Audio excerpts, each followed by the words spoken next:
If you don't take a stand for something, you just might fall for anything. You are a high performer on the team. What separates you from others? I'm your host, Eric Brown, and with me, Mr. OG Original Game Changer, Mike Jones. Hey, Eric, you a little fired up today. Woo, baby, yeah!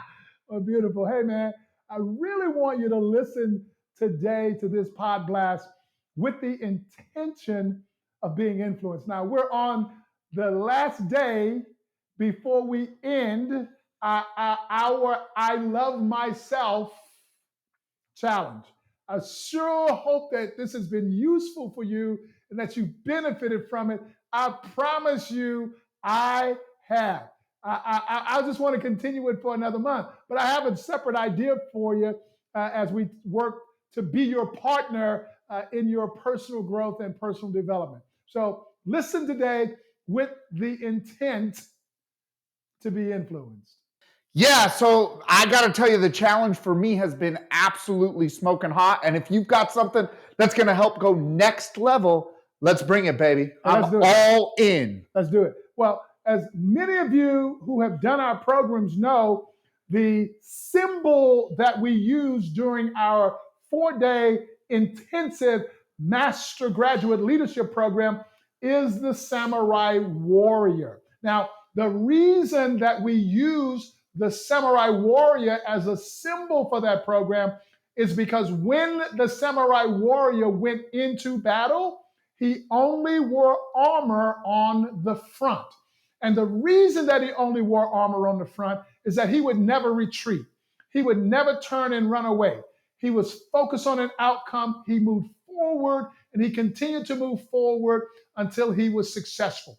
If whatever the approach was that he was using was not working, the samurai warrior would continually change his approach, remaining 100% personally responsible for getting to his outcome until he was successful.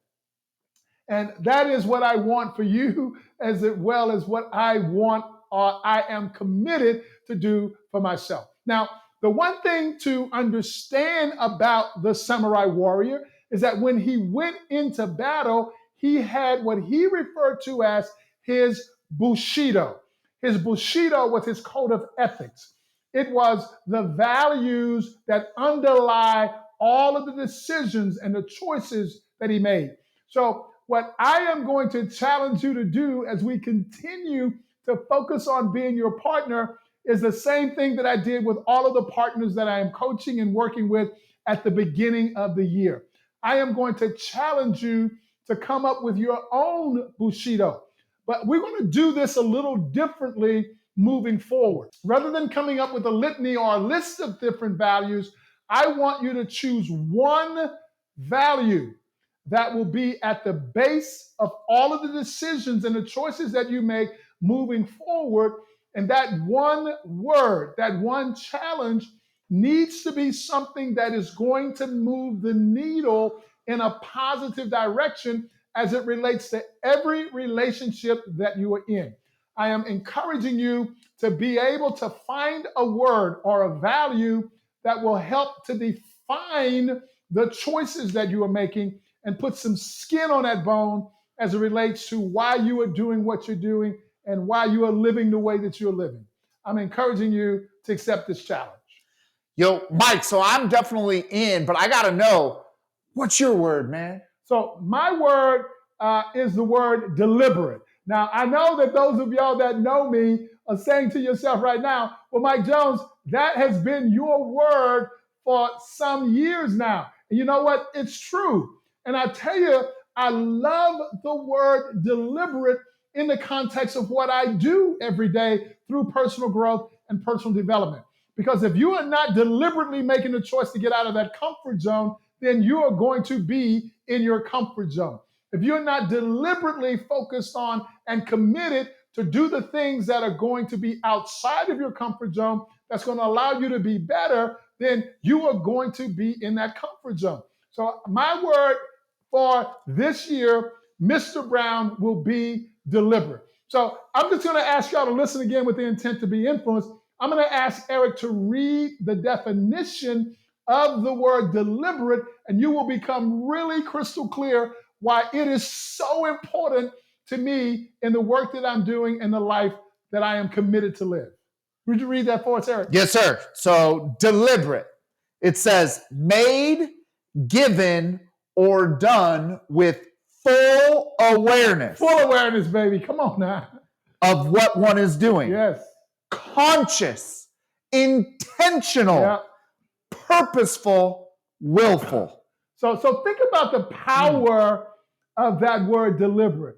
I am being intentional. I'm being on purpose.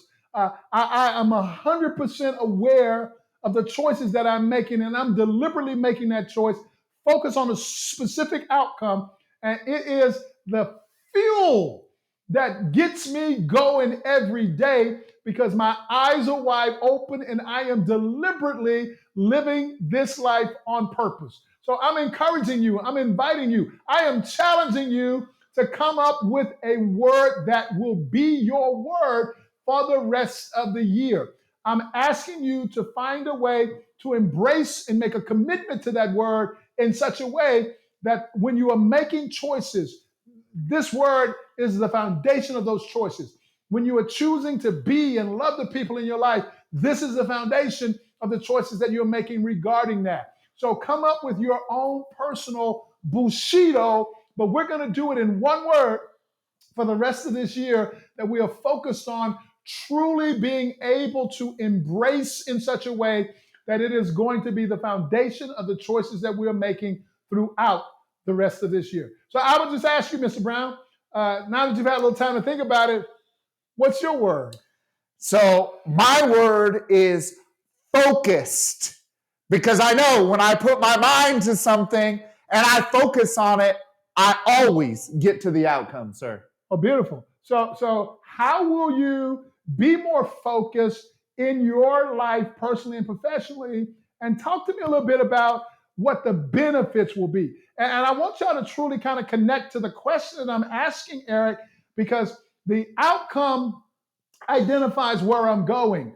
The benefits are the fuel in my gas tank that is going to be my why I am going where I say that I am going. So talk to us, Eric. How will that benefit you? Yeah, I mean, so when I'm more focused on exactly what that outcome is, I'll start my day in a different light with a little exercise.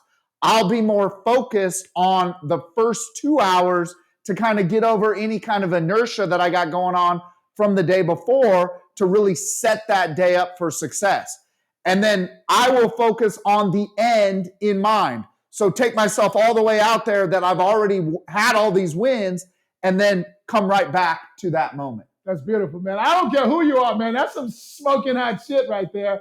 And I absolutely am praying that you can come up with some smoking hot shit for yourself that you can kind of encapsulate the rest of your year around that one word or your own personal Bushido. In fact, I would ask you, if you will, to leave us a message in the comments or send us a message in Facebook about what your word is, and we're going to find a way to leave a note in the notes of this particular podcast that will allow you to leave a message and let us know what your word is for the rest of the year.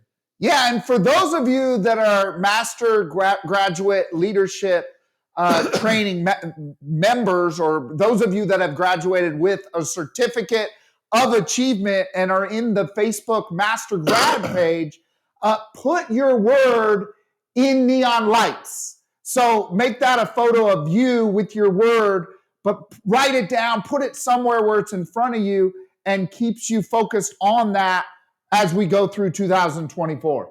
Yeah, so, the best way to truly look at this, y'all, is in order to stay warm, you're going to have to stay close to the fire. So this is not a spectator sport, y'all. I know that we're finishing up the I Love Myself challenge, but we are not done. We are just getting started. We have got to engage in this thing called life in order for us to truly be able to live it and experience it in the very best way that we can. So I'm asking you to stay off of the sidelines if you were able to get into that challenge and stay in the game. Pick that word and begin to hold yourself accountable to living and being that word as your Bushido moving forward. Yeah, absolutely. Putting positive points on the scoreboard, not butt prints, sitting on the sidelines. Y'all, let's get in the game and keep this going. Absolutely. And speaking about being in the game, baby, if you are not on the edge, you are taking up far too much room. Here we go now. Here we go now.